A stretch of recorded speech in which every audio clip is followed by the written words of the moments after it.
오늘 말씀의 제목입니다. 한번 따라해 보실까요? 성령님의 인도하심을 따라.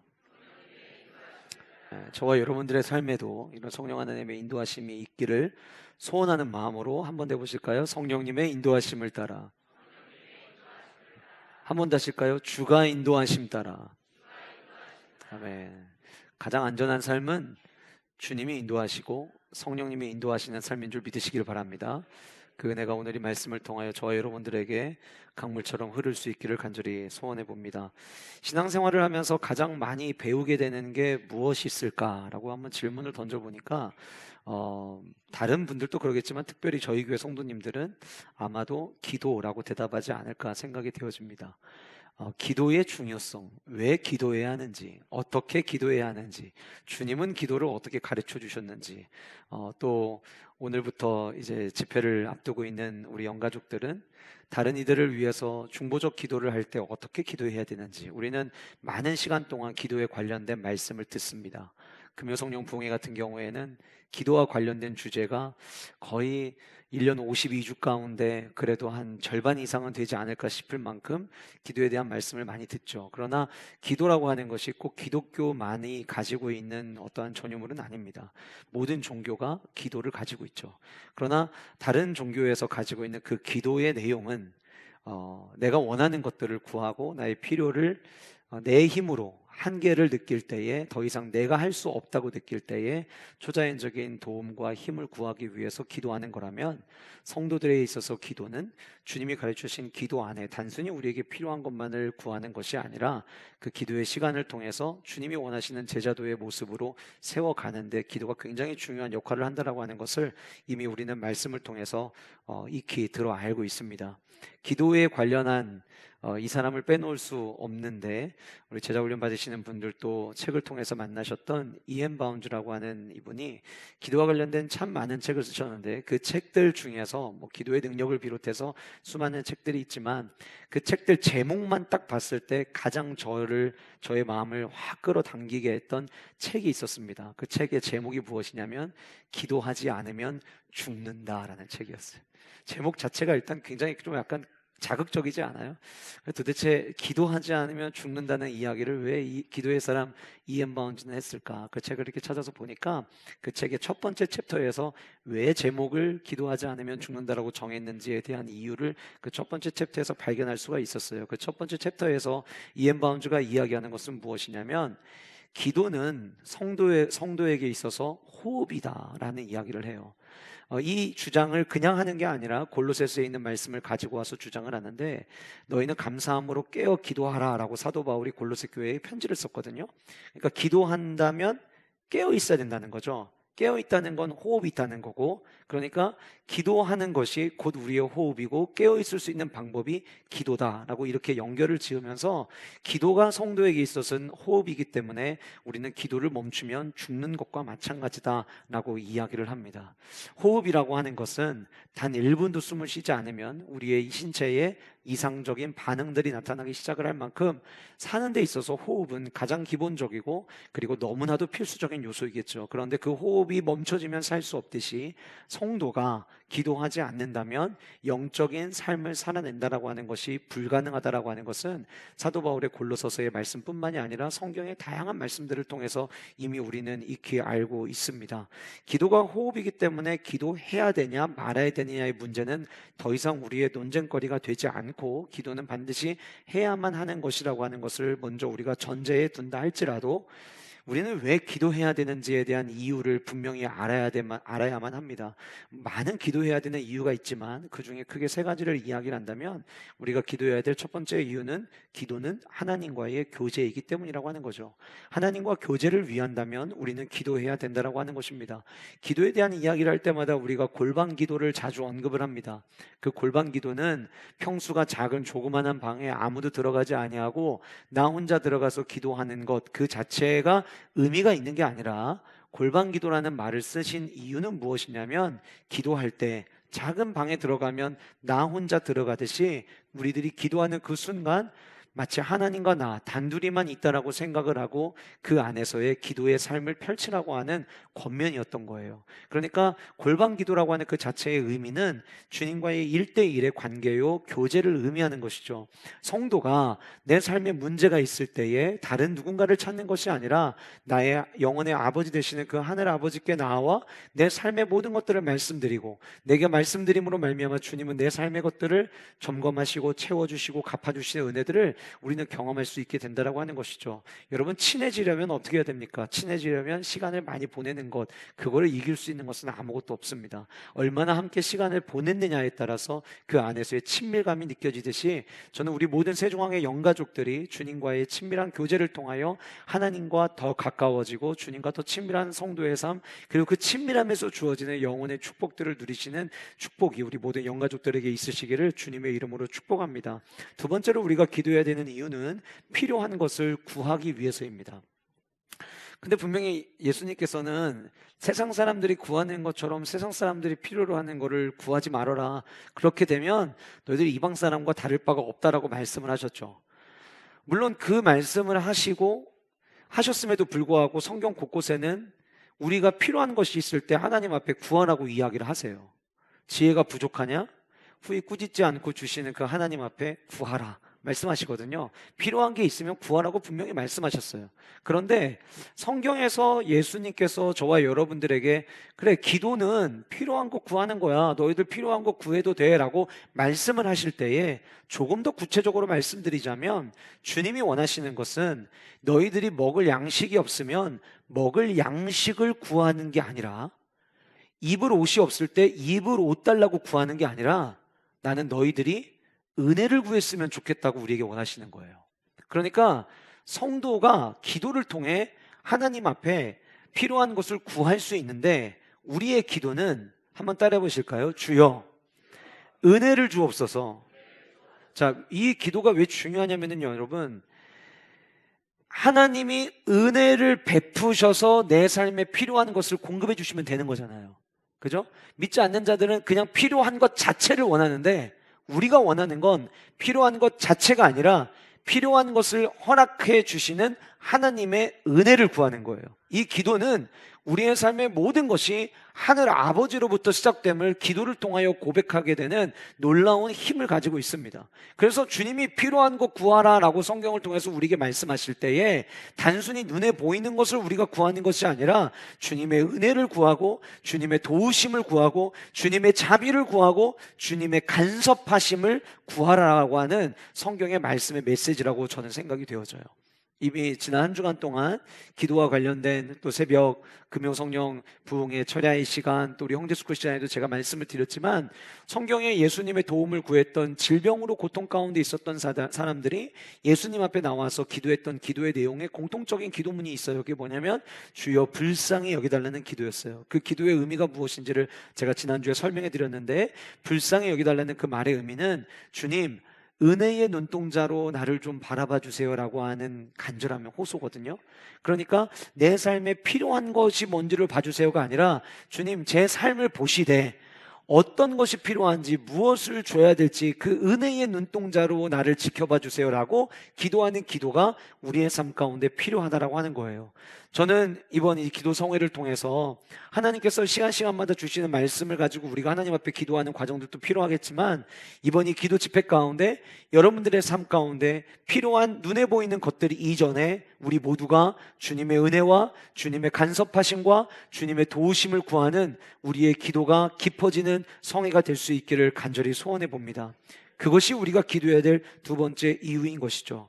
마지막 세 번째는, 어쩌면 많은 분들이 맞아요 목사님, 저는 그래서 기도하는 거예요 라고 많은 분들이 공감하실 텐데, 많은 분들이 기도하는, 그리고 기도해야 되는 이유 중에 하나가 하나님의 뜻을 분별하기 위해서예요. 분별하기 위해서. 아마 성도님들 가운데 이런 대화들 쉽게 주고받으셔야 생각이 되어집니다. 자녀의 문제를 놓고 있든 사업의 문제를 놓고 있든, 집사님 제가 지금 이런 일을 놓고 기도 중에 있어요. 어떻게 결정해야 될지 같이 기도해 주세요. 그러면 그 이야기를 들은 성도님이 그러시군요. 예, 알겠습니다. 같이 기도하겠습니다.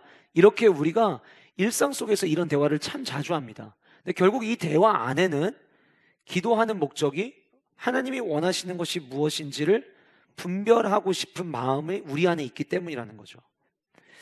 굉장히 기도하는 사람들에게 주는 영적인 유익이기도 하지만 때로는 우리가 굉장히 조심해야 될 부분이기도 저는 하다고 생각이 되어집니다. 왜냐하면 기도를 할 때에 우리가 나의 감정과 내가 원하는 것을 영의 제로 베이스에다 놓고 기도를 한다고 한다 할지라도 내 마음 가운데 조금이라도 더 원하는 바가 있으면 입술로는 고백할 때에는 저는 마음 다 비우고 기도해요 라고 이야기를 하지만 내가 감정이 있으면 근소치 1일 할지라도 51대 49로 기울어지게 돼 있거든요. 그 상황에서 주님의 뜻을 구한다는 게 결코 쉽지가 않아요. 왜냐하면 하나님이 우리에게 감정도 주셨기 때문이죠. 또한 기도를 하시는 분들이 내가 기도하다 보니까 하나님께서 이런 마음을 주셨어. 그래서 이런 이야기를 주변에 있는 분들과 나눌 수 있습니다. 그게 잘못됐다는 게 아니에요. 나눌 수 있어요. 그런데 적지 않게는 주님이 주시는 마음이라고 하지만 내 생각이 들어가 있는 경우들도 적지 않다라고 하는 것을 여러분들의 지난날의 삶을 되돌아보셔도 아 맞아 그래 그런 것 같아 라고 여러분들 스스로도 공감하실 수 있을 것이고 주변에 일어나는 일들을 통해서도 아마 여러분들이 제가 지금 여러분들에게 드리는 이야기에 공감하리라 생각이 되어집니다. 자, 결국 기도를 하는 이유가 하나님과의 교제, 필요를 구하는 것, 그리고 주님의 뜻이 무엇인지를 분별하기 위해서 기도한다라고 이야기할 때 첫 번째 기도 제목과 두 번째 기도 제목은 그냥 기도해서 올려드리면 되는 문제예요. 근데 세 번째 분별하는 거는 여전히 내 삶 가운데 마치 내게 남겨져 있는 영역처럼 숙제처럼 느껴집니다.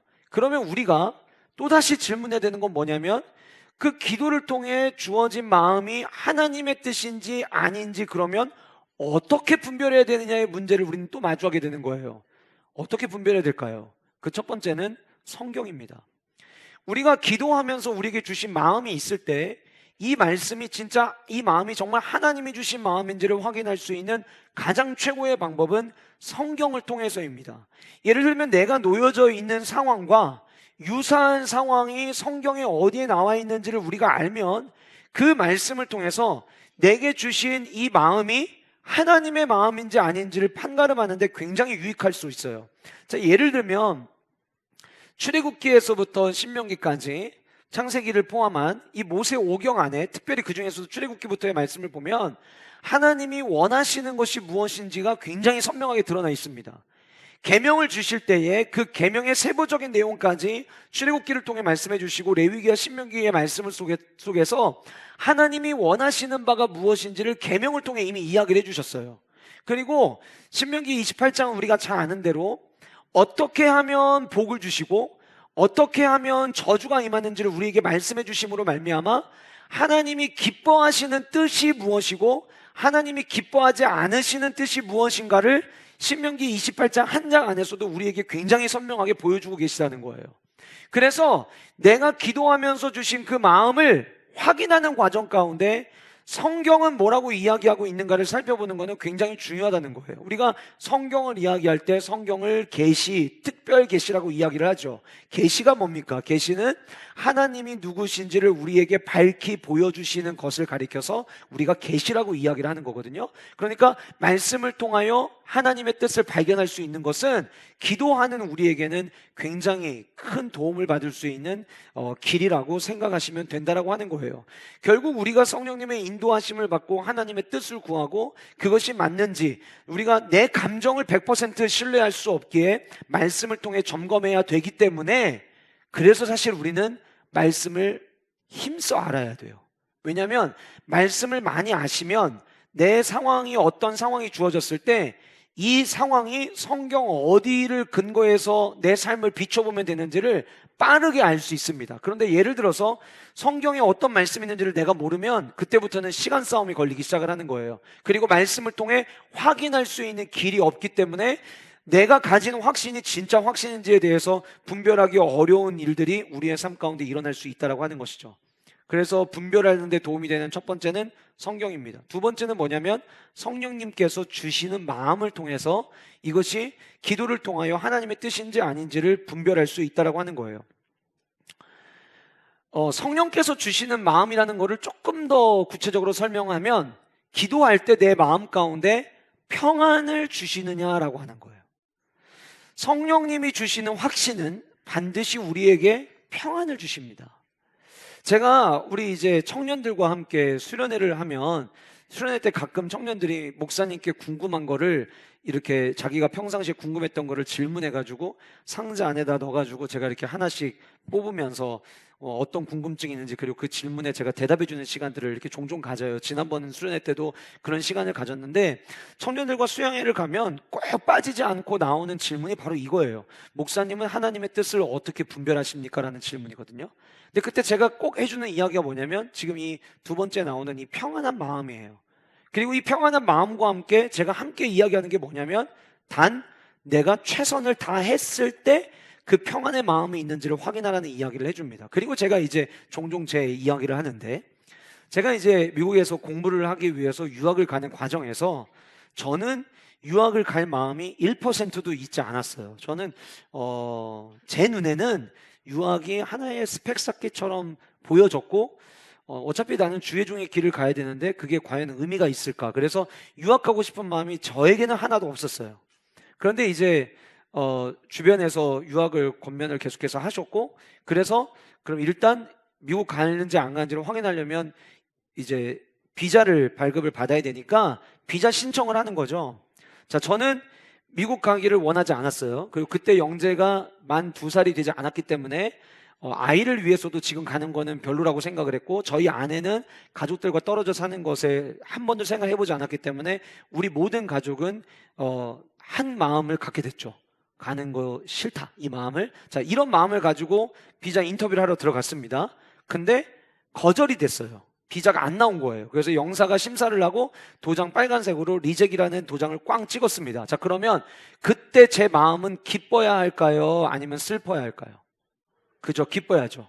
분명 제가 원하지 않았기 때문에 거절이 나왔을 때 저는 기뻐해야 되는 게 맞아요. 그런데 리젝 도장이 찍혀지자마자 제 마음에 하나님께서 제 마음에 꼭 그런 마음을 주시는 것 같았어요. 너 최선을 다했어? 왜냐하면 제가 들어갈 때부터 리젝 받을 준비를 하고 들어갔거든요. 영사가 나왔는데 인터뷰로 유학 가겠다는 사람을 인터뷰를 하는데 제가 당당하게 나는 영어로 인터뷰할 의사가 없으니 통역사를 불러달라고 요 한마디만 영어로 하고 나머지는 기다렸어요. 통역사가 올 때까지. 그리고 다 통역을 통해서 이야기를 했습니다. 그러니까 영사가 보기에는 유학 가겠다는 애가 영어도 안 하지 할 마음도 없지 그게 눈에 보여질 거 아니겠어요? 그러니까 거절을 준 것 같아요. 근데 이제 그리고 나오는데 제 안에 그 불편한 마음이 들어서 다시 신청을 하게 됐어요. 아니 안 가고 싶은데 왜 다시 신청을 해요? 근데 제 안에 이게 주님의 뜻이 아닐 수 있다라는 마음이 있었기 때문이에요. 그 이유는 평안함이 없었어요. 그런데 미국의 비자는 한번 신청을 했다 거절이 되면 다시 비자가 나올 확률이 굉장히 떨어집니다. 거절될 확률이 90%가 넘어요. 근데 그런 상황 가운데 다시 신청을 했고 이번에는 예상 질문을 가지고 기도로 준비를 하고 이제 인터뷰를 하러 갔습니다. 제가 예전에 한번 이런 얘기 했는데 너무 놀랍게도 그 영사가 저에게 던졌던 질문은 그때가 월드컵 기간이었는데 어제 월드컵 경기 봤냐고 물어보더라고요. 봤다고. 누구 응원했냐고. 자기가 응원한 나라를 이야기하고 저도 그 나라 응원했다고. 됐다고 가라고 그랬어요. 얼마나 험했는 줄 아세요? 그런데 여러분 남들은 전부 다 90% 이상 거절될 거라고 이야기했던 그 비자가 나오게 됐어요. 그리고 그때 제 안에 그렇게 가기 싫어했던 제 마음 가운데 평안함이 주어지더라고요. 여러분 기도할 때 이게 정말 하나님의 뜻인지 아닌지를 분별할 수 있는 두 번째 방법은 성령께서 내게 주시는 마음입니다. 이 성령께서 주시는 그럼 이 마음조차도 이게 내 감정이냐 아니냐를 또 우리는 확인을 해야 돼요. 이거와 관련돼서 수많은 목사님들이 좋은 조언들을 해주시는데 그중에서 저는 가장 탁월한 조언을 해주신 분이 베이직교회의 조정민 목사님이라고 생각이 되어졌어요. 조정민 목사님에게 한 청년이 찾아와서 이렇게 이야기를 했대요. 목사님, 제가 기도하면서 확신을 받았는데 주변 사람들이 전부 다 아니라고 해요. 주변 사람들이 자꾸 아니라고 이야기를 하니까 목사님 제가 헷갈려요 라고 이야기를 하더래요. 그 말을 듣자마자 목사님이 그러면 그건 주님의 뜻이 아닙니다 라고 확신에 차서 이야기를 했대요. 그러니까 그 청년이 아니 목사님 제가 지금 제 상황을 다 얘기하지 않았는데도 어떻게 주님의 뜻이 아니라고 그렇게 확신하세요? 라고 묻더래요. 그래서 조정민 목사님이 이렇게 대답했다고 합니다. 하나님의 뜻이면 주변이 다 반대해도 뚫어낼 힘이 생깁니다. 그런데 이미 성도님의 마음 가운데 흔들렸다면, 확신이 없다면 그거는 성령님이 주시는 마음이 아닙니다. 헷갈리는 불안한 마음이 들기 시작했다면 그건 성령님이 주시는 마음이 아닙니다 라는 이야기를 해주셨다고 하더라고요. 저는 굉장히 탁월한 답변이었다고 생각이 되어져요. 우리는 기도했다고 이야기를 하는데 주변 사람들 이야기를 들으면 혼란에 빠져요. 흔들려요. 그거는 주님의 뜻이 아닌 거예요. 주님은 모든 일을 뚫어내게 하는 힘을 주십니다. 제가 6호 처음에 할 때도 그랬어요. 우리 함께 중간에 막 이 3년 동안 기도를 준비하다가 이제 축제를 열기 직전에 내부 안에서 절반의 인원이 마음에 불안하다, 이거 이렇게 하다가는 우리 나중에 빚더미 앉는 거 아니냐, 못하겠다 하고 나갔을 때 저는 깡을 했던 게 아니라 그렇게 반대함에도 불구하고 하나님이 주시는 평안이 제 안에 있었어요. 이거는 반드시 하나님이 행하실 거라고 하는 확신이 제 안에 있었던 거예요. 그래서 평안함으로 우리의 마음을 점검할 수 있다고 하는 거예요. 세 번째로 주님의 뜻인지 분별할 수 있는 방법은 영적인 리더와 교회 공동체를 통해서 우리는 하나님의 뜻을 발견할 수 있습니다. 제가 여러분들 앞에 서 있으니까 여러분들에게 뭔가 권위를 얻기 위해서 드리는 말씀이 아니라 성경의 모든 스토리를 보시면 그 시대마다 선지자와 리더들을 통해, 교회의 리더들을 통해서 하나님은 하나님의 뜻이 무엇인지를 밝히 보여주셨습니다. 저희 교회가 40년 그리고 플러스 2년, 이제 42년째를 우리가 통과하고 있는데, 지난 시간 동안 원로 목사님을 통해서 교회를 향한 하나님의 뜻을 보여주셨고, 또 지금은 기도하는 가운데 저에게 하나님께서 우리 교회를 향한 비전을 보여주고 계세요. 그럼 우리는 그것을 향해 달려가면 되는 거예요. 마찬가지로 때로는 여러분들이 내가 하나님의 말씀, 성령께 주시는 마음, 그런데도 내 마음이 뭔가 정확하지 않다라고 생각할 때 영적 리더들의 조언이, 그리고 주변에 함께 기도하는 공동체의 이야기가 여러분들에게 도움이 될 수 있습니다. 왜 이것이 우리에게 이렇게 중요하고 성령님의 뜻을 알아가는 게 왜 이렇게 중요하냐면, 사실 저와 여러분들은 매일 아침마다 눈 뜰 때마다 어제와 똑같은 또 하루를 살아가는 게 아니라 인생에 있어서 한 번도 경험해보지 못한 새날을 우리는 살아갑니다. 지난주 주일날 여러분들 교회 오셨죠? 교회 오시기 전에 몇 시 전에 일어나서 준비하는 패턴은 똑같을지 모르겠지만 지난주 주일과 오늘 주일은 다릅니다. 오늘 이 주일은 여러분들 평생의 첫 번째 주일이고 마지막 주일입니다. 우리가 한 번도 살아가보지 못한 길을 갈 때에 인도자가 있느냐 없느냐는 굉장히 큰 도움이 됩니다. 제가 이제 7월 마지막 주에 미국 교회 탐방을 준비하면서 현지에 있는 목사님들의 도움을 계속 받고 있거든요. 그 도움이 굉장히 커요. 왜냐하면 그 상황을 아는 누군가가 인도를 하는 것과 그 상황을 알지 못한 채 아무리 가지고 있는 자료들을 가지고 준비한다 할지라도 그 안에 갭이 있기 때문이에요. 마찬가지로 저와 여러분들이 한 번도 살아가 보지 않는 삶을 살아갈 때에 우리에게 성령 하나님의 도움이 필요한 이유는 그 성령 하나님께서 저와 여러분들의 삶에 내비게이션이 되어주시고 그 성령 하나님께서 저와 여러분들을 인도해 주시기 때문이에요. 심지어 그 성령 하나님은요, 우리가 오늘 기도해야 될 기도의 제목이 무엇인지까지도 섬세하게 가르쳐 주시는 참 좋으신 하나님이시고, 우리에게 부족한 것들이 있으면 그 부족한 것이 무엇인지 우리에게 가르쳐 주시는 분이심임을 우리는 늘 기억해야만 합니다. 오늘 이 본문은 주의 사자, 주의 영, 성령이라는 단어가 세 차례 등장을 하면서 하나님의 영, 그 성령이 빌립이라고 하는 이 한 사람을 어떻게 인도하고 있는지 우리에게 보여주고 있습니다.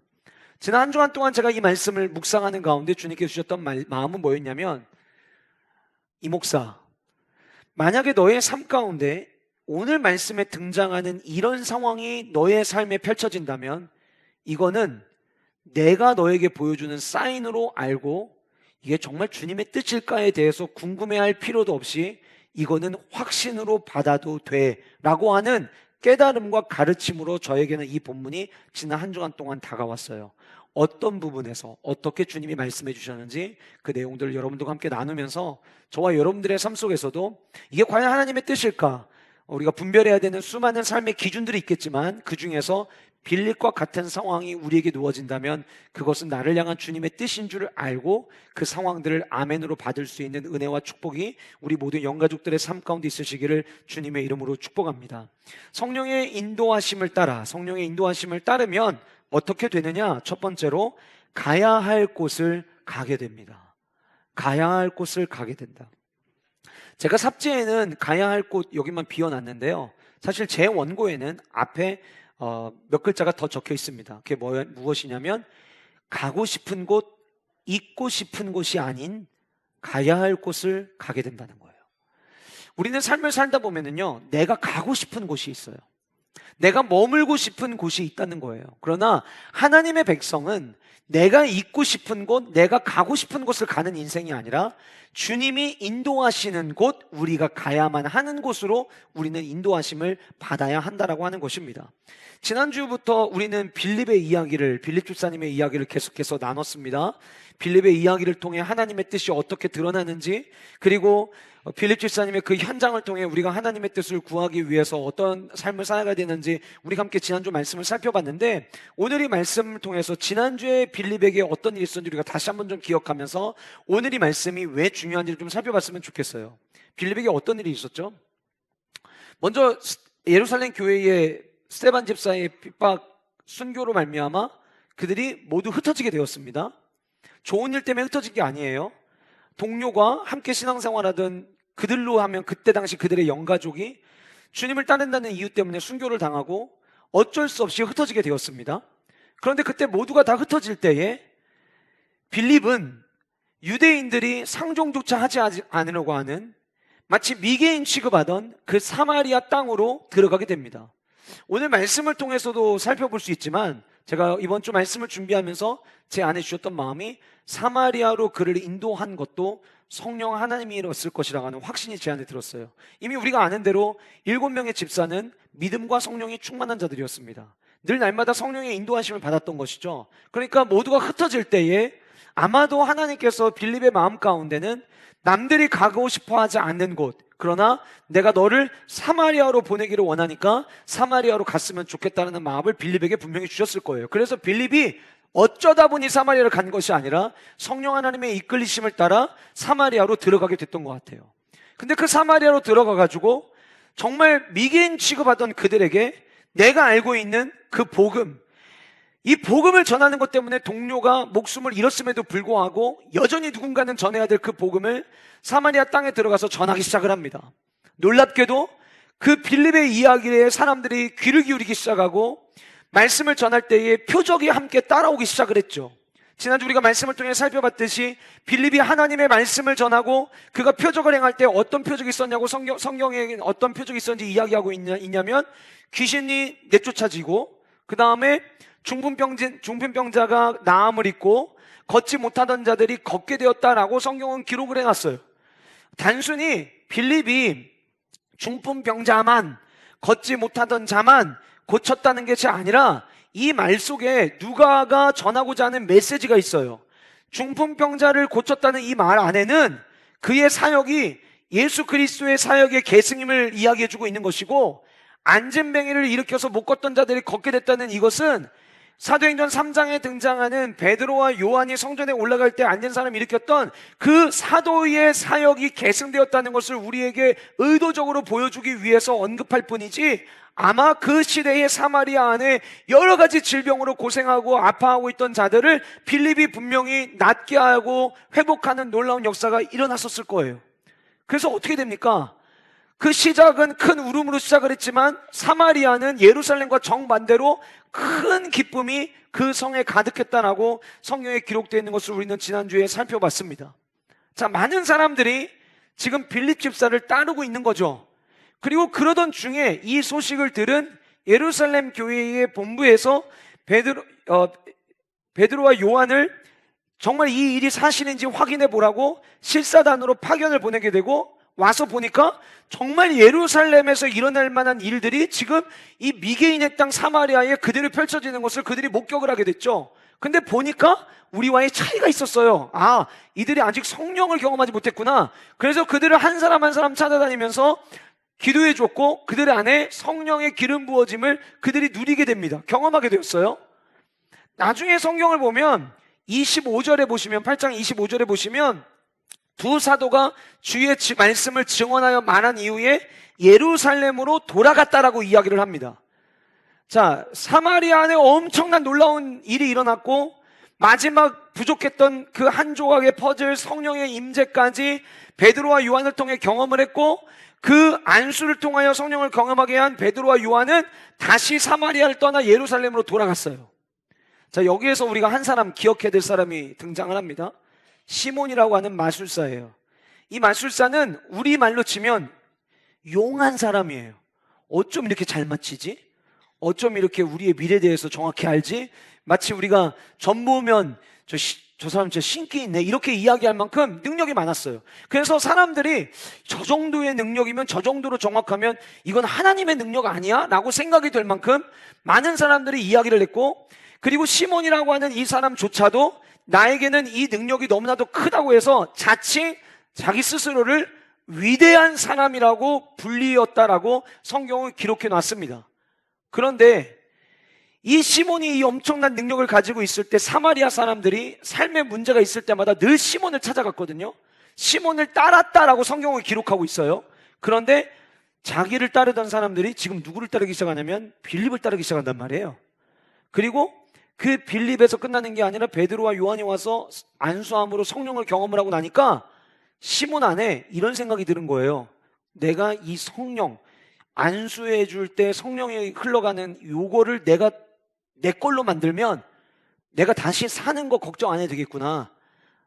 먹고 사는 거 걱정 안 해도 되겠구나 생각을 한 거예요. 그래서 찾아와서 이야기를 합니다. 이 시몬이 그 안수에서 사람들에게 성령 주는 거 내가 당신에게 돈 줄 테니까 나한테 팔으라고 제안을 하는 거예요. 그 이야기를 들은 베드로가 하나님의 능력을 어떻게 돈으로 주고 살려고 하냐고 책망하고 저주에 가까운 이야기를 그에게 쏟아붓습니다. 나중에 그 이야기를 들은 시몬이 내가 큰 실수했나 보구나, 이러다가는 큰일 나겠구나, 자칫 잘못하다가는 그 성령에 의해서 내가 죽을 수도 있겠구나 라고 생각을 해서 당신이 한 이야기가 내게 그대로 일어나지 않도록 좀 해주세요 라고 이야기를 하지만 베드로와 요한이 그에게 이야기를 하면서 너가 이 생각한 거는 엄청난 실수였고 엄청난 잘못이었으니 하나님에게 회개해라. 회개하면 혹시라도 하나님께서 기회 주실지 모르겠다 라고까지 이야기를 하면서 중간에 이 시몬, 마술사 시몬에 대한 이야기가 등장을 합니다. 자, 제가 한 주간 동안 말씀을 묵상하는데 저에게는 어떻게 다가왔냐면요, 사마리아의 1인자, 절대자, 수많은 사람들이 사람을 몰고 다니던 시몬이 빌립의 등장으로 말미암아 빌립으로 옮겨졌어요. 사람들이 빌립을 쫓기 시작을 해요. 베드로와 요한이 등장해서 성령을 부어줍니다. 사람들의 눈에는 이제 베드로와 요한이 더 눈에 들어올지도 몰라요. 근데 그 베드로와 요한은 성령만 경험하게 하고 다시 사마리아에서 빠져서 예루살렘으로 돌아갔어요. 시몬 잘못됐다는 거 깨달았고 잘못됐다는 걸 가르쳤고, 그리고 그 이야기에 시몬이 내가 자칫 잘못하다 이렇게 잘못 가다 죽겠구나라고 생각을 했다면 더 이상 시몬은 사마리아 땅에서 설 자리가 없어진 거예요. 이 얘기는 빌립에게 있어서 사마리아는 머물 수 있는 최고의 장소가 됐다는 것을 의미하는 거죠. 빌립 안에 이런 꿈이 있지 않았을까요? 7명의 집사와 함께 했던 예루살렘. 그런데 나쁜 의도로가 아니에요. 그는 믿음과 성령이 충만한 사람이었으니까 여기서 내가 뭐 영웅돼 볼까 이런 의미가 아니에요. 이 사마리아 땅도 예루살렘 교회처럼 건강하게 세워볼 수 있겠구나라고 하는 하나님이 주시는 거룩한 비전들이 그의 마음 안에 있지 않았을까요? 제가 만약에 빌립이라면요, 와, 스데반의 죽음을 통해서 하나님이 나를 사마리아로 보내신 이유가 여기 있구나. 예, 주님, 제가 사마리아 땅이 주님의 땅이 되도록 제가 여기서 뼈를 묻겠습니다. 이런 생각했을 것 같아요. 게다가 그 전에는 시몬이라는 사람이 눈에 띄었는데 그 사람이 이제 다 제거해 주셨고요. 그 다음에 베드로와 요한이 만약 거기 계속 남아있었더라면 사람들이 베드로 요한 주변에 붙었겠지만 베드로 요한은 또 다시 예루살렘으로 돌아가 버리고 나니까 그 사마리아 땅 안에는 오롯이 빌립 한 명만 남은 거예요. 이들에게 어떻게 하나님 말씀을 가르칠까? 앞으로 어떻게 이들을 훈련시켜서 건강한 공동체로 세울 수 있을까? 그런 생각이 그 안에 있지 않았을까라는 생각이 제 안에 드는 거죠.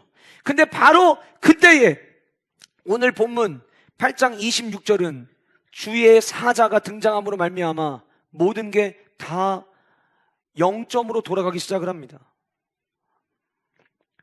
주의 사자가 빌립에게 말하여 이르되 일어나서 남쪽으로 향하여 예루살렘에서 가사로 내려가는 길까지 가라 하니 그 길은 광야라. 이 광야라고 하는 단어 헬라어가 주는 의미가, 사전적 의미 그대로 해석하면은요, 황폐한 지역, 황폐한 땅, 불모지, 이런 의미예요. 지금 사마리아는요, 여기 머물면은 모르면 모르더라도 주변에 있는 사마리아에 있는 사람들이 나름 이제 자기들의 영적인 지도자라고 찾아와서 말동무도 해줄 거고 맛있는 거 있으면 나눠도 줄 거고 아마 그랬을 거예요. 그런데 거기를 떠나 다른 곳으로 가라. 직장생활 잘하고 있었는데 회사에서 다른 곳으로 이직하라고 파견근무 보내거나 만약에 이럴 때 거기가 훨씬 좋은 곳이면 기쁨으로 갈 수 있어요. 그런데 훨씬 상황이 열악한 곳으로 가면 그게 가고 싶은 마음이 싹 사라집니다. 어쩌면 빌립에게 이 광야는 그런 곳이지 않았을까라는 생각을 해보게 되는 거죠. 그러나 우리가 기억해야 될 것은 하나님의 백성은, 성도는 늘 하나님의 주권적인 지시를 따라야만 한다라고 하는 거예요. 분별력은 다른 게 있는 게 아니라, 성령의 삶을 살아간다는 건 다른 게 있는 게 아니라, 내가 있고 싶은 자리가 아니라 하나님께서 나에게 요구하시는 자리에 우리는 있어야 한다라고 하는 거예요. 우리는 지난주에 말씀을 통하여 아픔이 있었지만 스데반 집사의 죽음을 통하여 모든 사람들을 사명자로 각자 가야 될 장소로 보내시는 모습을 우리는 살펴봤습니다. 그들 모두에게 모든 장소는 내가 있고 싶은 장소가 아니었어요. 사도들에게도 예루살렘은 있고 싶은 곳이 아니었을 거예요. 왜요? 아픔이 있는 땅이잖아요. 동료가 순교당한 곳이잖아요. 위험이 살기가 등등한 곳이잖아요. 거기 있고 싶은 곳이 아니었을 거예요.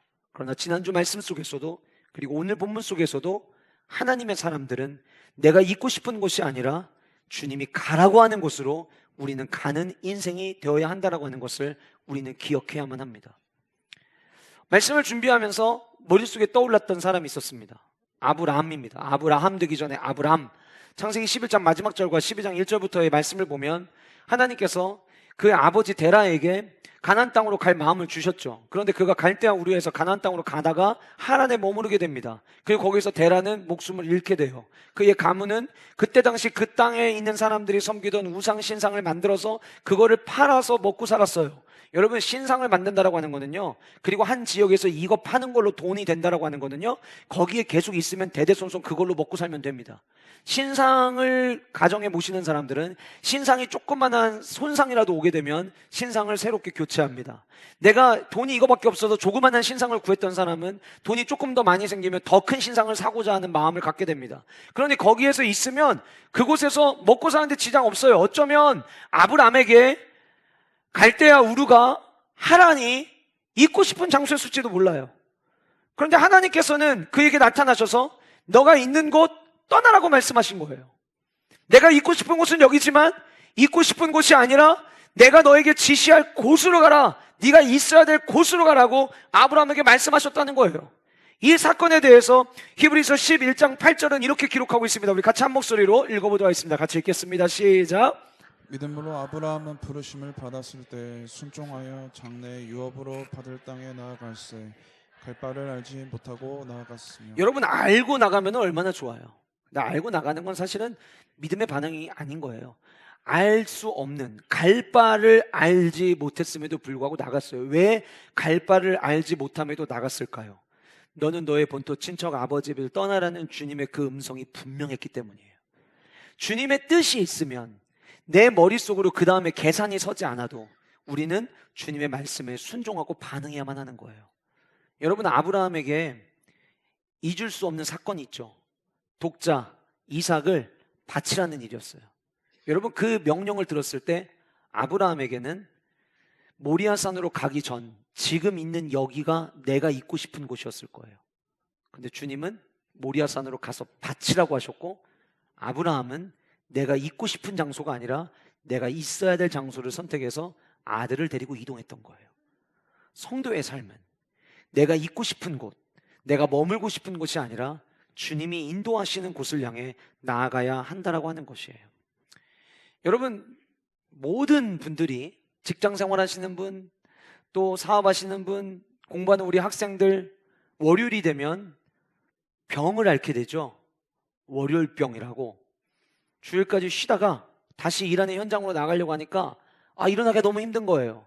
그래서 평상시에도 힘들긴 하지만 유독 월요일 아침이면 침대에서 일어나는 게, 잠자리를 박차고 일어나는 게 너무 어려워요. 내가 있고 싶은 곳은 침대 속이에요. 그런데 내가 일해야 될 직장이 있으면 내가 있고 싶은 곳에서 나와서 내가 있어야 될 곳으로 가는 거예요. 학생들, 내가 있고 싶은 곳은 침대 이불 속이에요. 내가 학생의 신분을 가지고 있죠? 그러면 거기서 나와서 내가 있어야 될 학교로 가야 되는 것이 마땅한 거예요. 공통적 특징이 있어요. 뭐냐면 저마다 있고 싶은 곳에 있는 게 아니라 가야 될 곳, 있어야 될 곳을 간다는 것은 그 안에 사명이 있다는 이야기예요. 성령 하나님은 저와 여러분들에게 사명을 주셨어요. 우리는 그 사명을 따라가야만 합니다. 우리에게 적용 한번 하나 해볼까요? 오늘 저녁부터 집회입니다. 있고 싶은 곳은 거실 소파 위일 수 있어요. 예능과 함께 치킨 먹으면서 여유 있는 시간을 보내고 싶은 마음들 아마 다들 있으실 거예요. 그런데 여러분, 오늘 저녁에 이 한 가지만 생각하세요. 있고 싶은 곳에 있을 거냐, 있어야 할 곳에 있을 것이냐. 저는 우리 모두가 은혜의 자리, 그 자리에 함께 머물므로 말미암아 나를 향하신 성령 하나님의 뜻을 발견하는 축복이 우리 모두에게 있기를 간절히 소원해 봅니다. 두 번째로, 성령의 인도하심을 따르면 만나야 할 사람을 만나게 됩니다. 우리는 만나고 싶은 사람을 만나고 싶어 해요. 내게 도움이 될 만한 사람을 만나고 싶어 해요. 나에게 유익이 될 만한 사람을 만나고 싶어 해요. 자녀들이 성적이 잘 안 나오면 부모님은 우리 아이가 공부의 신을 좀 한번 만났으면 좋겠다, 이런 마음을 갖게 돼요. 주식하시는 분들, 우리 성도들 가운데 계실지 모르겠지만 주식하시는 분들, 왜 나는 넣기만 하면 다 마이너스지? 그러면 투자의 신을 만나고 싶어 하실 거예요. 아니면 지금 당장, 남들에게는 그게 큰 돈일지 모르겠지만 지금 당장 내가 돈 100만 원이 필요하고 돈 500이 필요하신 분들은 내 상황을 이야기를 하면 조건 없이 그 돈을 빌려줄 만한 사람을 여러분들은 만나고 싶어 하실 거예요.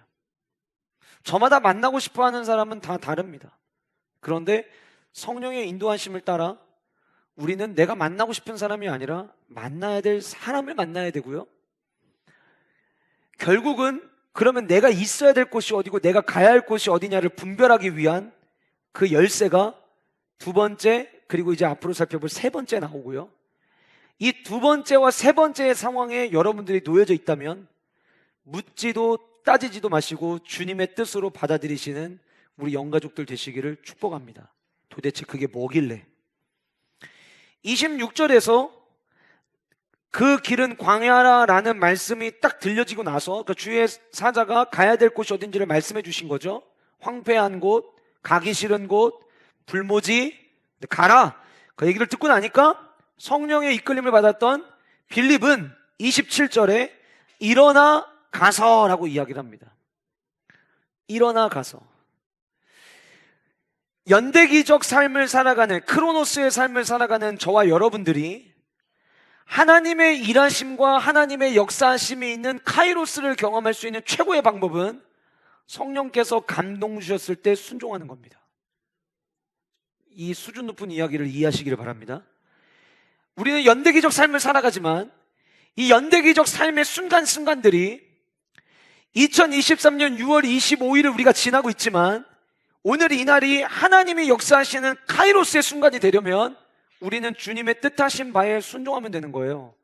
여러분, 빌립이 내가 예루살렘에서 떠나서 진짜 엄청 열심히 복음 전하고 이제 사마리아도 뭔가 교회다운 모습을 이제 막 갖추고 이제 이런 모습을 세워놨는데 나를 광야로 가라고? 잘못 드는 거 아닐까? 기도해봐야 되는 거 아닌가? 지체하지 않았어요. 그 말씀 듣고 일어나서 갔어요. 놀랍게도 그 일어나서 가는 그 시간에 하나님이 누군가를 만나게 하시는 거예요. 자, 빌립이 만나고 싶었던 사람일까요? 그렇지 않습니다. 오늘 본문에 보면 일어나 가서 보니라고 되어 있는데 이 헬라어는 그냥 일어나 가서 봤다가 아니라 여기 본이라고 하는 이 단어가 어떤 의미를 갖고 있냐면 감탄사적인 의미를 갖고 있어요. 무슨 얘기냐면 일어나서 가라는 말씀을 듣고 알겠습니다 하고 일어나서 갔는데 와! 이렇게 된 거예요. 이거 보여주시려고? 물론 오늘 성경에는 27절 그 본이 뒤에 그게 누구냐? 에디오피아 사람 곧 에디오피아 여왕 간다게의 모든 국고를 맡은 관리인 넷이 이렇게 설명을 하고 있지만 이거는 사도행전을 기록한 누가가 그 사람이 그때 그 만난 사람이 누군지를 부연 설명을 해놓은 것이지 빌립이 그때 만날 때에 어떤 명찰을 가지고 있거나 누가 봐도 저 사람이 넷이구나 에디오피아 여왕의 넷이구나 이거를 아는 건 아니었어요. 그냥 만난 거예요. 그럼에도 불구하고 지금 빌립이 와우! 하고 놀랄 수 있었던 이유는 무엇이었냐면 본문에 보니까 이 넷이가 그냥 넷이가 아닌 거예요. 에디오피아 여왕 간다게의 모든 국고를 맡은 관리다라고 하는 건 뭐냐면 당시 에디오피아 구스, 구약에 보면 구스라는 나라가 나오는데 그 구스의 모든 돈 관리를 다 하는 사람이 지금 이 넷이었던 거예요. 그러니 여러분, 한 나라의 돈을 다 관리하는 사람인데 지금이야 사법체계가 있고 입법부, 행정부, 사법부가 나눠져 있으니까 그래도 대통령 아래의 모든 만약에 대통령이 부재시에 그 모든 권한이 국무총리에게 주어지지만 이때 당시에는 지금 이 본문에 등장하는 넷이가 여왕 다음에 서열 1번인 거예요. 그럼 여러분 이 서열 1번인 사람이 지금 해외로 나가는데 뒤에 보면은 이 사람이 예배하러 예루살렘에 왔다고 했거든요. 역사학자들의 이야기에 의하면 이 넷이가 자기가 있던 땅에서부터 여기까지 오가는 이 거리가 모르면 몰라도 3개월 이상 걸렸을 것이다. 오가는 길이. 그럼 여러분 한 나라에 돈 관리하는 사람이 3개월 동안 나라를 비우는 꼴이에요. 그 비운다는 것도 쉽지 않지만 그 사람이 간다고 하면 왕의 입장에서 여왕의 입장에서 이 사람 가다가 무슨 일이 있으면 돼요? 안 돼요? 안 되겠죠? 혼자 보냈을까요? 아니요. 분명히 하인들을 붙여줬을 거예요. 수레를 탔다고 이야기했는데 이게 수레가 우리 어르신들 예전에 우리나라 어려울 때 소가 끄는 그런 수레가 아니라 왕들 정도가 탈 수 있는 마차를 이야기를 하는 거예요. 거기에 자기가 내려가고 있는데 눈앞에 거대한 행렬, 수레를 탄 행렬이 있어요. 누가 봐도 가운데 탄 사람이 저 사람이 뭔가 가장 높은 사람 같아요. 근데 한 번도 본 적이 없는 흑인이에요. 인종차별의 이야기를 하는 게 아니라 아프리카, 에디오피아 사람이었다라고 하는 거는 봤을 때 저 사람은 어디 나라 사람이지? 이렇게 생각하지 않아도 될 만큼. 자, 되게 재밌는 거예요. 예루살렘과 온 유대와 사마리아와 땅끝, 그러면은 이방인이 등장을 해야 되는데 그 이방인이 딱 등장을 한 거예요, 지금. 그러니까 아마 빌립의 입장에서는 엄청 신기했을 거예요. 와, 내가 살다 진짜 온몸이 검정에 내가 흑인을 다 만나게 되네? 근데 저 사람 되게 끝발이 있는 사람인가 보다. 이런 거를 지금 보면서 느낀 거예요. 그러다 보니까 성령이 충만했던 빌립은 그 수레를 보는 순간 하나님이 나 사마리아 떠나라고 하신 이유가 이것 때문이었구나라고 하는 걸 분명히 캐치했을 거예요. 나중에 뒤에 또 나와요. 자, 근데 그 넷이가 지금 예루살렘에 왔다가 27절 끝에 왔다가 28절 돌아가는데 라고 이야기하는데 제 성경책에 27절과 28절 사이에 전 단어 하나를 추가했어요. 뭐라고 추가했냐면 그냥이라고 썼어요. 무슨 얘기냐면 예배하러 예루살렘에 왔다가 그냥 돌아가는데. 왜냐하면 당시 내시는 성전에 들어가서 예배를 드릴 수가 없습니다. 신명기의 말씀과 레위기의 말씀하고 특별히 신명기 23장 1절의 말씀에 보시면 고환이 상한 자나 음경이 잘린 자는 여호와의 총회에 들어올 수 없다고 기록이 되어 있어요. 여호와의 총회를 우리말로 이야기 바꿔서 하면 예배에 들어갈 수 없다는 거예요. 당시 내시들은 거세를 당한 사람들이었어요. 여왕 옆에 있어야 되는 사람이에요. 그러면 여왕 옆에 그 여왕을 가장 안전하게 지키기 위해서는 거세를 해야만 했어요. 그러니까 이 사람은 예루살렘에 와도 예배에 들어오지를 못하는 거예요. 왜 왔을까요? 어차피 가도 못 가는 거. 제가 한번 말씀을 묵상하면서 생각을 해봤어요. 여러분, 지금 이 내시는요, 에디오피아라고 하는 나라의 왕 다음으로 1인자입니다. 모든 시민들이 다 나라 정세가 돌아가는 걸 못 들어도요, 이때 당시에 큰 주변에 있는 나라들은, 고위 관직들은 주변 나라에서 어떤 일들이 일어나는지를 다 알고 있었어요. 그런데 예루살렘에 신기한 일들이 일어난 거죠. 예수님이라는 분이 죽었고 그분이 살아나셨고, 그리고 그들이 모여서 기도하는 가운데 오순절 마가다락방에 성령을 체험했고, 이제는 사도들이 앉은 사람을 일으키고 질병 가운데 고통 가운데 있는 사람을 고쳐준다. 1인자의 삶을 살고 있었지만 그럼에도 불구하고 내시 안에는 여전히 인간의 힘으로, 인간의 위치로, 인간이 가지고 있는 조건들로 채울 수 없는 궁핍함이, 곤고함이 그의 안에 있었을 거예요. 내가 그 성령 하나님을 만난다면 나도 달라질 수 있지 않을까? 라고 하는 기대하는 마음을 가지고 그는 예루살렘을 찾았던 거였어요. 결국 이 내시는요, 어떤 사람이었냐면 내 삶을 살아가면서 내 힘으로 다 해도 여전히 채울 수 없는 그 한 조각의 퍼즐을 가지고 있는 그 한 사람이었던 거예요. 여러분들이 예수님을 믿게 되신 이유가 다 이것 때문 아닌가요? 내가 가지고 있는 지식, 내가 가지고 있는 돈으로도 살 수 있는데 그것만으로 살 수 없다고 여러분들이 인정하신 이유는 결국 내 영혼의 만족과 그 주님이 채워주시는 은혜가 아니면은 뭔가의 허전함이 있기 때문에 뭔가 이 모든 것들을 뭔가 채워보기 위해서 여러분들도 결국은 주님 앞에 나오시는 거 아닐까요? 여러분, 이와 마찬가지로 우리 주변에는 이 에디오피아 여왕의 내시처럼 곤고하고 궁핍하고 세상적으로는 사회적 지위가 있고 세상적으로는 가진 것도 많이 있고 겉으로 보기에는 화려한 인생처럼 보인다 할지라도 여전히 채워지지 아니하는 것들 때문에 목말라 하는 이들이 우리 주변에는 굉장히 많이 있습니다. 어쩌면 지난 한 주간 동안 여러분들이 만나셨던 수많은 사람들 중에 오늘 본문에 등장하는 에디오피아 내시와 같은 사람이 여러분들이 지난주에 만난 사람들 가운데 있는지도 모르겠어요. 가질 수 있을 만큼 갖고 있는데 뭔가 모르게 아쉬워하고 공고함을 느끼는 사람들. 하나님이 우리에게 다양한 만남들을 허락하시지만 이 만남은 하나님의 뜻이 있어서 만나게 하신 만남이라고 확신해도 되는 그 만남이 바로 주님이 없음으로 인해서 곤고해하고 있는 사람을 만날 때의 그 만남이에요. 결국 빌립은 이 내시를 만나게 됩니다. 여러분, 아까 제가 말씀드렸지만 주님이 내려가라고 말씀하셨고 그 내려간 타이밍에 예루살렘까지 왔다가 예배 못 드리고 돌아가는 그 순간이 서로의 크로노스가 하나님의 간섭 안에서 카이로스가 됐어요. 크로스가 된 거예요. 그 정확한 시간, 하나님께서 그 정확한 시간에 빌립이 만나야 될 사람은 사마리아에 있는 사람들이 아니라 이 이방 사람 넷이었다라고 하는 것을 주님은 깨닫게 하신 거예요. 그는 돌아가면서 수레를 타고 가는 길에 선지자 이사야의 글을 읽었다고 합니다. 본문에 등장하는 넷이는요, 공고하고 궁핍한 마음이 있었던 사람이기도 하지만 또 하나는 그는 하나님에 대한 목마름을 가지고 있었던 사람이었어요. 여러분, 요즘에 자동차가 얼마나 잘 나옵니까? 그런데 차를, 지금처럼 잘 나온 차를 타고 요즘 타이어, 또 우리나라에서 만들어진 타이어 얼마나 세계적으로 인정받는 타이어예요? 충격을 최대한 덜 느끼게 해주는 그 타이어, 그런 차를 타고 가도요, 차 안에서 책을 보면 멀미하는 것 일수입니다.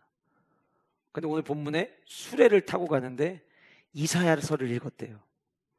여러분, 성지순례를 가보면 직가라고 하는 도로가 있습니다. 이제 대리석 도로를 만들어 놨는데 그 돌로 만들 대리석 위에 홈이 이렇게 파여져 있는 도로들이 있어요. 그게 뭐냐면 마차가 달릴 때 그냥 대리석 위를 달리면 이게 달릴 수가 없는 거예요. 막 여리저리 튀는 거죠. 이 돌이 반듯하지를 못하니까. 그래서 그 직가라고 하는 도로에는 마차의 바퀴를 그 홈에다가 끼우고 그 홈 위에서 달릴 수 있도록 만들어 놨는데 그 돌도 매끄럽게 파놨다고 하는 그 돌도 그 위를 달리면, 마차가 달리면 평평하게 갈 수가 없어요. 편안함을 주는 승차감이 아니에요.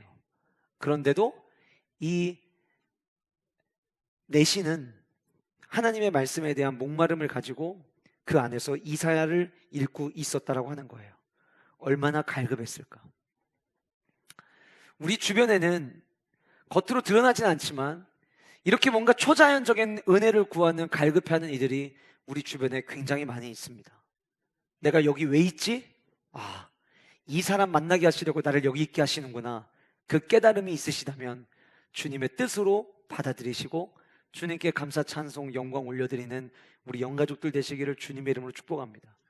우리 하이파이 청년 중에 태준이가 이제 오늘 자대 배치를 받아서 들어가요. 여러분들 성도님 중에서 몇몇 분들이 저한테 아니 목사님 그때 태준이 군대 간다고 같이 우리 기도해 준 거 아니에요? 예, 맞아요. 근데 왜 제 매주 나와요? 타령했어요? 뭐 문제 있어요? 이렇게 물어보시는 분들 계셨는데 입대를 했는데 그동안에 이제 이제 병과 훈련을 받기 위해서 광주의 상무대에서 훈련을 받았고 4개월 동안 훈련이 끝나서 이제 오늘부터 자대 배치를 받아서 이제 파주로 가게 되거든요. 그 이제 가기 전에 지난주에 저랑 같이 식사하는 시간을 좀 가졌어요. 근데 태준이가 이런 얘기를 하더라고요. 자기가 군복을 입고 부대 안에 앉아 있을 때 순간 내가 왜 지금 이러고 있지? 라는 생각이 들 때가 있대요. 그러니까 나는 군대랑도 어울리지도 않고 내가 직업군이 된다는 거는 예전에 생각도 안 해봤던 일이고 근데 왜 내가 지금 군복을 입고 군인으로 이렇게 앉아 있는 거지? 자기도 자기의 모습이 순간 이해가 안 될 때가 있다는 거예요. 그런데 그때 하루는 하나님께서 태준이 마음 가운데 너 내가 여기 있게 한 이유가 있어 라는 마음처럼 느끼게 하셨다는 게 있다는 거예요. 그게 뭐였냐면 같이 이제 대학교에서 같이 학군단에서 이제 훈련을 받고 또 어떻게 하다 보니까 같은 상무대에서 훈련을 받은 동기가 있는데 이 친구가 교회를 그동안에 다니긴 다녔는데 1년에 연간 행사처럼 1년에 그냥 가고 싶은 날만 가던 친구였던 거예요.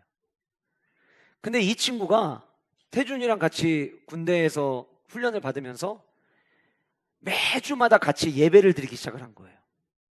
어느 날 한 번은 같이 있는데 내가 왜 군대에서 이러고 있지? 근데 그 옆에 있는 친구가 보이더라는 거예요. 아, 맞아. 얘 예전에는 교회를 매주마다 안 나갔지.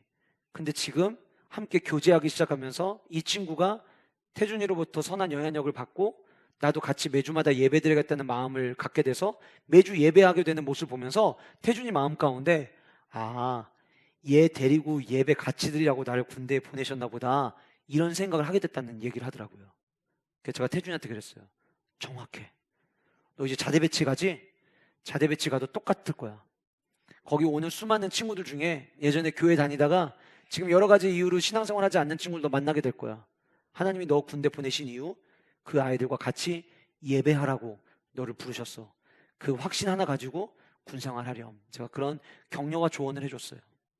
여러분, 우리가 만나는 수많은 만남 가운데 모두가 나에게 유익이 되는 만남을 갖기를 원합니다.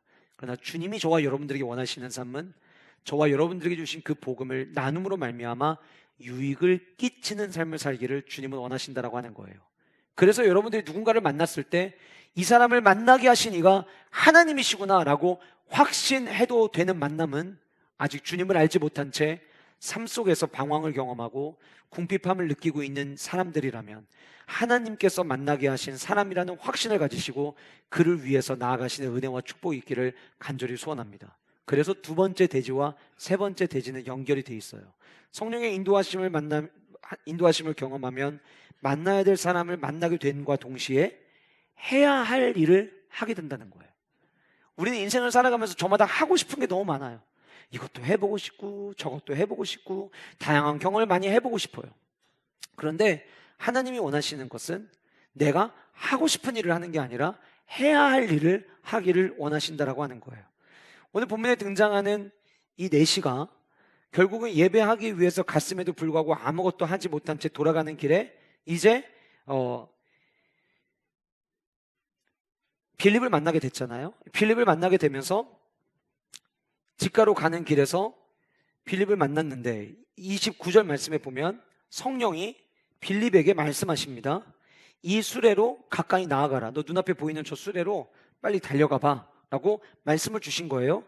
근데 빌립이 달려가서 보니까 그가 선지자 이사야의 글 읽는 것을 들었다라고 이야기를 하고 있어요. 어거스틴의 고백론을 보시면 고대 시대의 독서법을 우리는 발견하게 되는데 고대 시대의 독서법은 무조건 소리내서 읽는 읽는 것이 그들에게는 일상의 일이었다고 합니다. 그러니까 본문에서도 이 내시가 소리내서 이사야의 글을 읽었고 그 이야기를 그 글을 읽고 있는 것을 들은 거죠. 그런데 그 순간 빌립이 딱 보니까 그냥 읽고 있는 것 같은 거예요. 이 말씀이 무슨 의미인지를 모른 채 그냥 읽고 있는 것 같은 거예요. 그래서 질문을 합니다. 너가 지금 읽고 있는 것을 깨닫느냐? 지금 무슨 말인지 알고 있느냐? 라고 질문을 한 거예요. 31절에 내시가 대답합니다. 지도해주는 사람이 없으니 어찌 깨달을 수 있겠습니까? 그리고는 빌립을 청하여 수레에 올라 같이 앉으라 라고 부탁을 드려요. 오늘날로 이야기하면 남의 차에 얻어 타기 시작을 한 거예요. 한 번도 만나보지 못한 사람 차에 탔어요. 뻘쭘해서 창문도 내려보고 싶고, 거기 차에 만약에 음료가 있으면 음료 마시면서 뭔가 좀 그 어색한 분위기를 깨고 싶은데, 그런 걸 원하는 게 아니라 하나님은 빌립에게 이 수레에 올라타서 네가 해야 될 일이 있다라고 하는 거를 지금 가르쳐 주시는 거예요.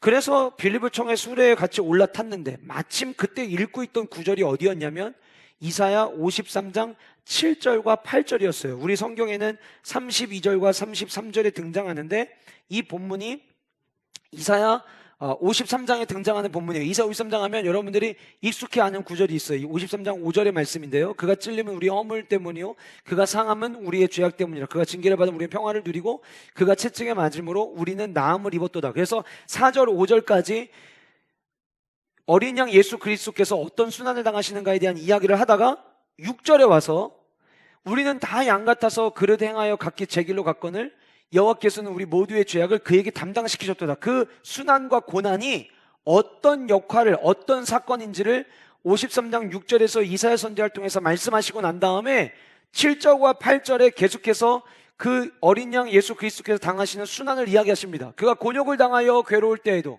그의 입을 열지 아니하였으며 마치 도수장으로 끌려가는 어린 양과 털 깎는 자 앞에서 잠잠한 양같이 그의 입을 열지 아니하였도다.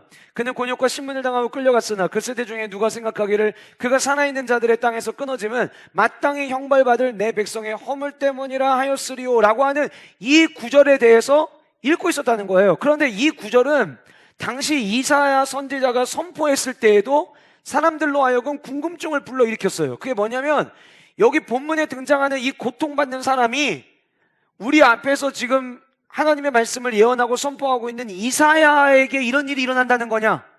아니면 우리 이스라엘 백성들에게 이 일이 일어난다는 거냐? 이 두 가지 놓고 고민을 했단 말이에요. 근데 그 고민을 똑같이 오늘 본문 속에 등장하는 내시도 고민을 합니다. 그래서 34절에 이야기하는 거예요. 그 내시가 빌립에게 말하되 청컨대 내가 묻노니 선지자가 이 말한 것이 누구를 가리킵냐? 이거 누구 얘기하는 겁니까? 이사야 얘기하는 겁니까? 이스라엘 얘기하는 겁니까? 라고 물었다는 거예요. 그때 빌립이 입을 열어 이 글에서 시작하여 무슨 얘기냐면 이사야 53장의 이 순환받은 이야기가 이사야도 아니요 이스라엘도 아니라 이 이야기가 바로 당신이 소문을 들었던 그 예수 그리스도, 우리를 위해 죽으신 그분에 대한 이야기라는 것을 시작을 하면서 자연스럽게 이사야 53장 7절 8절로부터 시작해서 예수님이 누구신지를 가르치기 시작하고 하나님 나라에 대한 복음을 빌립을 통하여 전하게 하신 거예요. 지금 마차는 계속 달리고 있어요. 그 수레 안에서 이 일을 다 진행을 한 거예요. 그러다가 갑자기 길 가던 길에 물 있는 곳을 보게 됩니다. 36절 오아시스를 발견한 거죠. 광야 속에서 오아시스를 발견한 거죠. 오아시스를 만나면 하고 싶은 게 뭐가 있을까요? 일단 가서 얼굴도 좀 씻고 물이 깨끗하면 물도 좀 마시고 뭔가 그런 거를 원하지 않겠어요? 그런데 이 하나님의 은혜에 대한 갈급했던 이 내시는 물 있는 곳을 보자마자 세례받게 해달라고 요청을 하기 시작을 해요. 왜냐하면 빌립을 통해 전해받은 하나님 나라의 복음은 유대인들만을 위한 복음이 아니었거든요. 나 같은 이방 사람도 받을 수 있는 복음이었거든요. 그러니까 예전에는 내가 자격이 없다고 생각했는데 이 복음, 하나님 나라의 복음을 다 받고 나니까 나도 세례받는데 아무런 문제가 없다는 것을 느꼈고, 그래서 내시가 빌립에게 나에게도 세례를 베풀어 달라고 이야기를 합니다. 이에 명하여, 명했다는 건 뭐냐면 앞에서 끄는 무리가 있었다는 거죠. 멈춰라! 이야기를 한 거예요. 수레를 멈추고 빌립과 내시가 둘 다 물에 내려가서 빌립이 그 내시에게 세례를 베풀어 줍니다. 내가 하고 싶은 게 아니에요. 여러분, 광야를 달리는데 지금 무슨 여행을 떠나서 캐리어를 끌고 다니면서 오늘 입을 옷 내일 입을 옷을 갖고 다니는 게 아니고, 어쩌면은 이 빌립은 그냥 이 한 벌로 돌아다녀야 될 상황일 수도 있어요. 그런 상황에서 물에 들어갔다 나온다? 그 찝찝하면 어떡할 거예요? 내가 하고 싶은 걸 생각하면 아니 그냥 그러면 우리 물 떠서 합시다 이럴 수 있어요. 그런데 주님이 원하시는 일이었기에 빌립이 내시와 함께 물속에 들어가서 그에게 세례를 베풉니다. 물에서 올라올새 다시 한번 주님의 영 성령이 나타나셔서 빌립을 다시 인도하시고요, 내시는 자기 갈 길을 기쁘게 감으로 이 일 이후에 빌립과 내시가 만난 적이 없었다라고 성경은 기록합니다. 저는 이 말씀을 읽을 때 제 마음 가운데, 제가 빌립이라는 마음을 갖고 말씀을 읽을 때 제가 빌립이었으면 하나님이 결국은 이 에디오피아 여왕의 내시에게 복음 전하게 하시려고 나를 보내셨구나. 이것 때문에 그랬구나. 이제 끝났으니까 사마리아로 가야지, 이런 생각도 했을지도 몰라요, 저라면. 그런데 다시금 하나님은 그 빌립을 이제는 아소도로, 이번에는 여러 성을 지나다니게 하시면서 복음을 전하게 하시고 가이사랴에 이르게 했다라고 하는 말씀으로 오늘 말씀이 끝나게 됩니다. 성도는 내가 하고 싶은 일이 아니라 주님이 맡기시는 일을 해야 하는데, 우리가 해야 할 가장 중요한 일은 복음을 전하는 일입니다. 복음을 전해야 될 사람은 주님을 알지 못하는 사람이라면 모두가 복음을 들어야 될 사람입니다. 여러분들이 만나는 사람들 가운데 아직 주님을 믿지 못하는 사람이 계시다면, 그 사람이 여러분들의 가정에 있든 직장에 있든 아니면 함께 공부하는 학교에 있든 아직 주님을 알지 못하는 자가 여러분들 옆에 있고 그 사람과 관계하게 하셨고 그 사람과 교제하게 하셨다면, 그에게 나를 통하여 복음을 전하시려고 하는 하나님의 계획과 뜻이 있음을 우리가 아멘으로 받고, 복음을 전하는 사명자의 삶을 저와 여러분들 모두가 살아갈 수 있기를 주님의 이름으로 축복합니다. 이것이 성령 하나님께서 행하시는 일이고, 성령님의 인도를 따라 살 때 이것은 하나님이 계획하신 일이라고 확신해도 되는 일이라는 거예요. 결국 여러분, 하나님은 여전히 궁핍함을 느끼고 곤고하고 있는 그 영혼이 있는 그 자리에 복음을 전하게 하기 위해서 내가 가고 싶은 자리가 아닌 그 사람이 있는 곳으로 나를 보내시는 거예요.